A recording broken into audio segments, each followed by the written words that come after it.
Hi guys, this is Radhika here again. So this video is about what part does spirituality play after encountering narcissistic behavior or I would say severe narcissistic behavior. Um, so I have seen this pattern a lot and the same thing happened with me. Um so I think after a person has gone through a really bad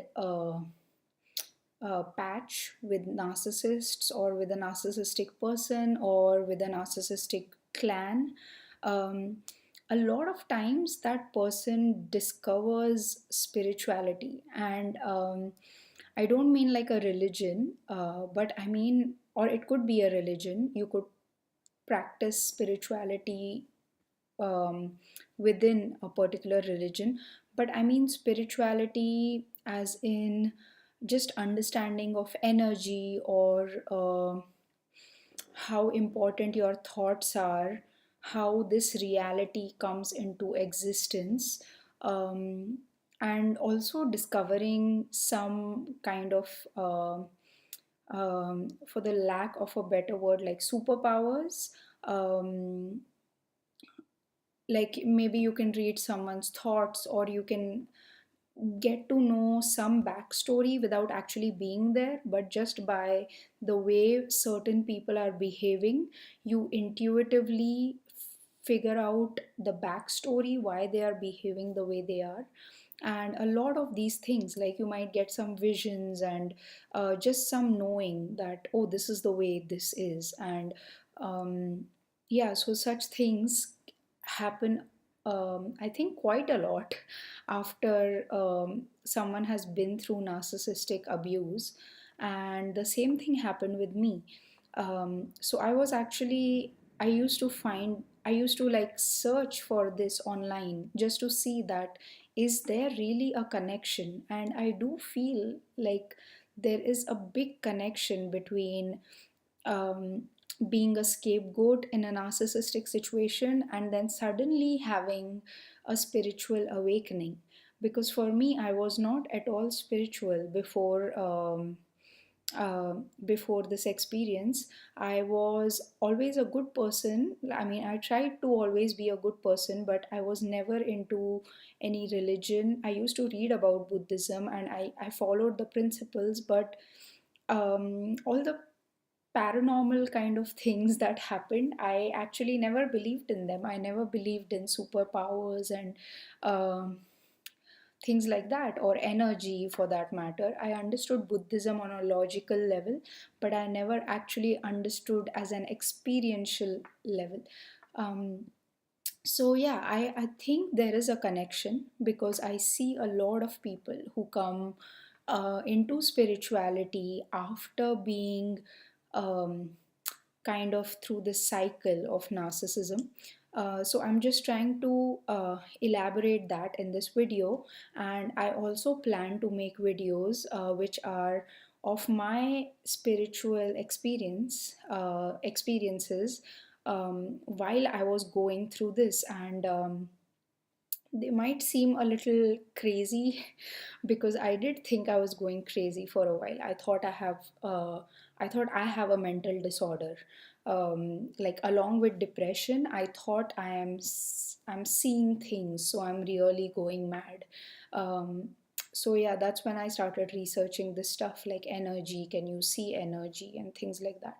Um, so yeah, so in this video I just wanted to kind of I have tried to understand how narcissism and spirituality connects to each other, or how one is like a stepping stone to spirituality. So basically, if you are a scapegoat in a narcissistic situation, what will happen is the narcissist will pick out qualities from your personality, because we all have a personality, we all have an ego, we all have this sense of identity that this is me. We associate with those things as myself. So, what the narcissist will do is they will systematically uh, try to remove all the positive aspects that you have from the image or from the personality that you have. And first, they try to influence you to remove these positive aspects so that you are only left with all the negative ones. And then what they do is they amplify the negative ones to show you that you are only these negative aspects. So they have taken away all the positives and they have kept only the negatives for you. So when this happens to us the first time, we actually start thinking ourselves, because we probably have never analyzed ourselves. We just live our life, and if you are a good person, you have a lot of good qualities, but you never actually sit and dwell on them, that oh, I'm a clean person, I keep my house clean, oh, I'm good at cooking. We never actually think about those things. But when a narcissist starts picking out all the good qualities from us, like disassociating them from you, it's kind of like a depersonalization process. They are taking away your identity. And this actually is your ego. All the good things and the bad things, all of them form your ego. They all form your identity, your sense of self in this world. And this sense of self actually separates us from the world. So although ego is good because we need it to survive in the world, if you are going into the path of spirituality, they say that you have to give away your ego. Because even if you have a little ego, even if you're the nicest person, they will say you have to give away that ego. And that's why people take on new names and they don't associate any quality with this new name. It's simply a name. So that's the process in spirituality. So what the narcissist is doing, uh, they are putting only the negative things on us, taking away all the good things.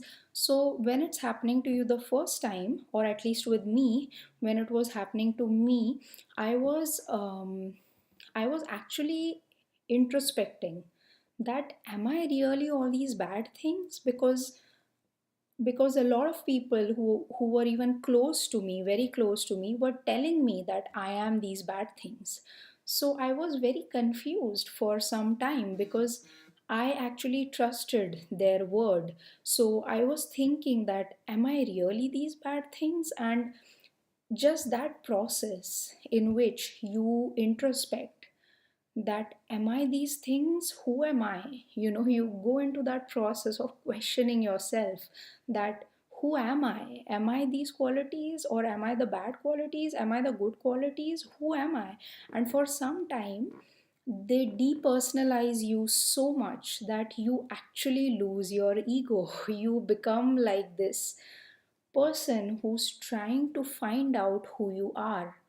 And that is the beginning of spirituality, because for that some time you have actually let go of your ego.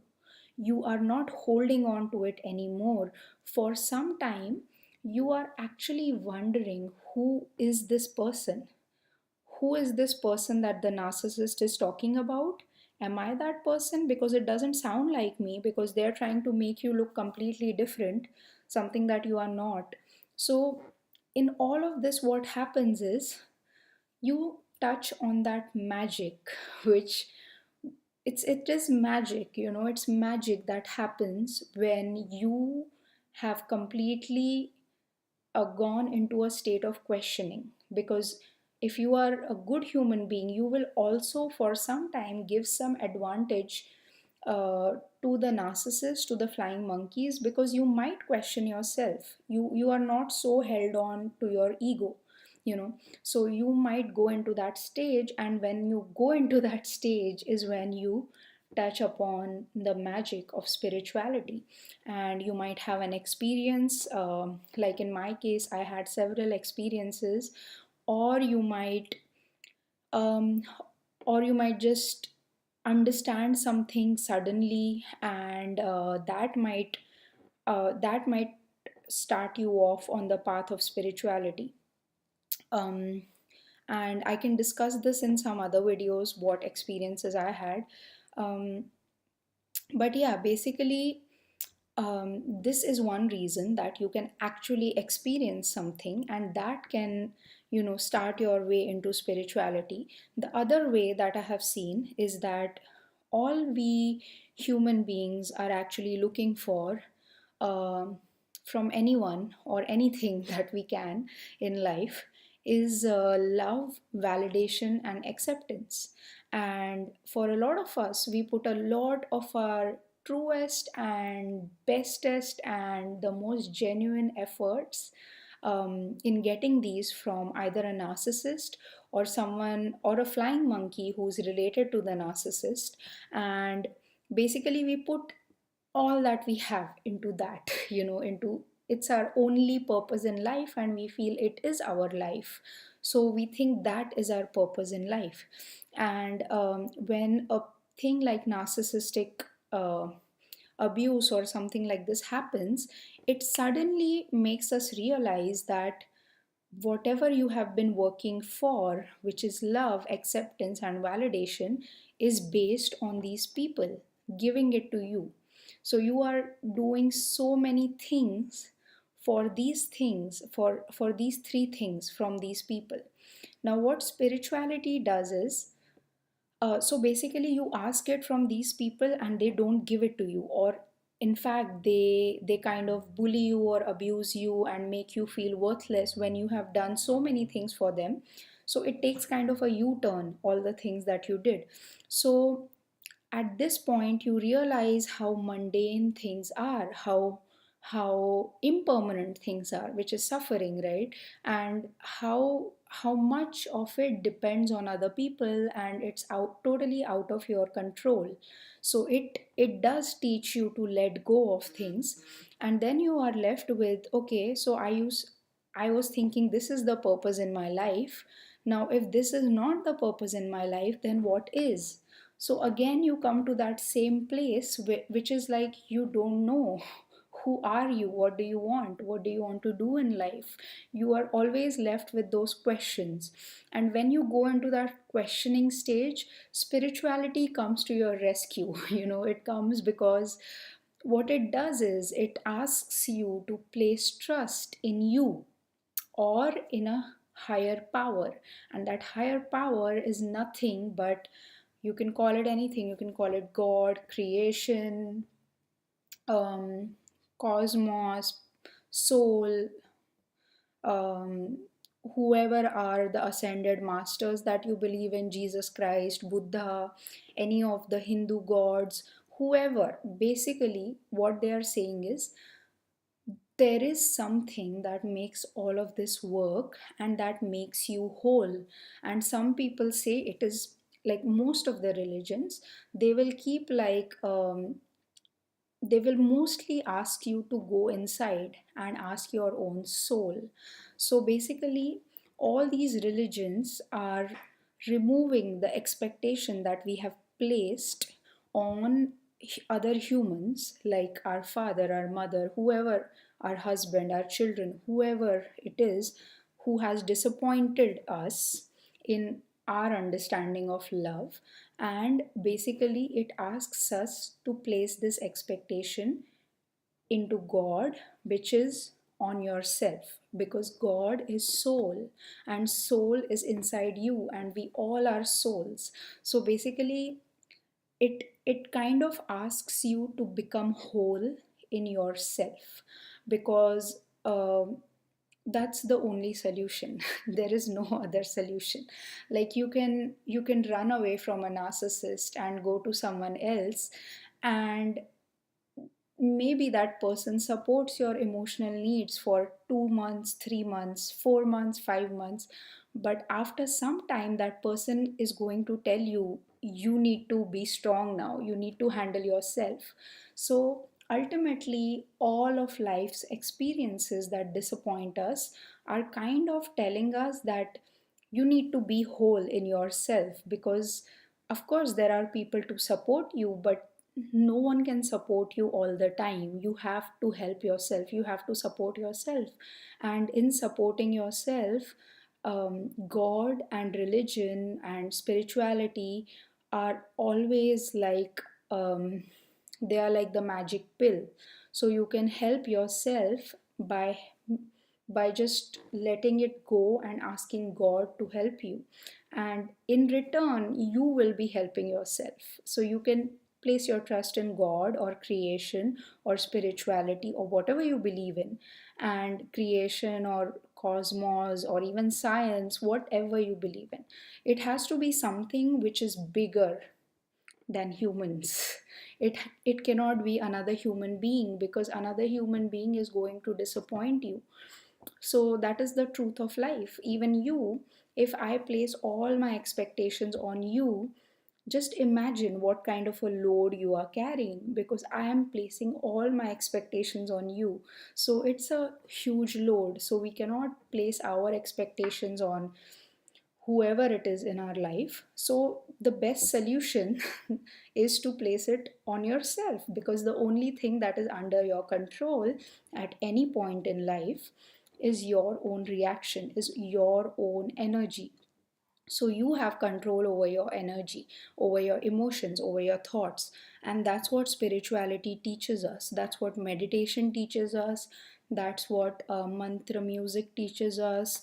That's what intuition teaches us. That's what soul teaches us. Everything asks us to go inside and heal. So that's what, when we become whole within ourselves, we do not need anyone else to complete us. We do not need anyone else to love us, accept us, or validate us. At that point, we are feeding directly from soul. We are feeding directly off of creation. We are feeding off, this sounds weird, feeding of God, but let's say God is providing us with energy or whatever we need directly. And so we do not need it from other humans. And in fact, we have so much of it inside us. If we actually practice all the good qualities that take us towards the source and away from narcissism, away from the ego that takes us to the source, it will give us so much of life energy, of chi, or of good vibes, that we would want to give it to other people. It'll overflow, it'll literally overflow from you, and you would want to give it to other people. I'm not saying you have to give it to the narcissist, because some people just won't accept it. Even if you're giving them um, even if you're giving them like nectar, like heavenly nectar, they are going to say she gave me poison. So you need to have discretion in that whom you give it to. But trust me, the world needs it, and if you have it, you should give it to whoever is accepting, whoever is willing to take what you have to give. So yeah, so basically this is what I have understood: the disassociation, the depersonalization, basically the breaking apart of the ego of a good person. See, if it's a bad person, that person is going to hold on to their ego and try to prove to everyone that I'm a good person, I'm a good person, I'm a good person. Because being good is also a quality of the ego. Ego is not always bad, it has a lot of qualities, good and bad. And if a person is really holding on to their ego, they will just be hell bent on proving to everyone what they did, why they did. And we do that. Even I did that when I was in the cycle of narcissism. I was trying to prove, at least to the person I loved the most, I was trying to prove that, see, I did this and I did that. And after a point, I just realized that, why am I doing this? Why do I have to do this? Because if we I did not even believe in God, but or I was skeptic. I was kind of skeptic, but I did believe in a higher power, which is like, if you do good, good comes back to you. So I did believe that. I thought, I have been good. Why do I have to prove it? Because if you have been good, you don't have to prove it to anyone. So yeah, then I reached a point where I thought, you know what, I'm not going to prove anything to anyone. It's just childish, it's stupid, and I'm just not going to do it anymore. Let anyone think whatever they want to think. Whoever is watching everything, whoever is God, universe, the law of karma, they all know what I have done. So basically, I don't have to waste my time on proving that I'm a good person. So yeah, that was my journey. And I know this is kind of weird because um, I might lose some people because the things I talk about are a little bit off, or the things that happen to me are actually quite weird. So if you think I'm mad, then it's okay, because I thought I was crazy for a while. But yeah, I studied it online a little bit, and I got some understanding about it. And it is my true story, so I'm not making anything up. So yeah, I hope I can make some videos on this, and I will probably create a playlist called as Spirituality, and I can add my experiences in that. If any of you have had any such experience, or if you relate to my story, that the same thing happened with you, then please do share it in the comments, and hopefully it helps someone, and I will also love reading about it. Yep, so I wish you all a lot of love and a lot of light. Thanks. Bye.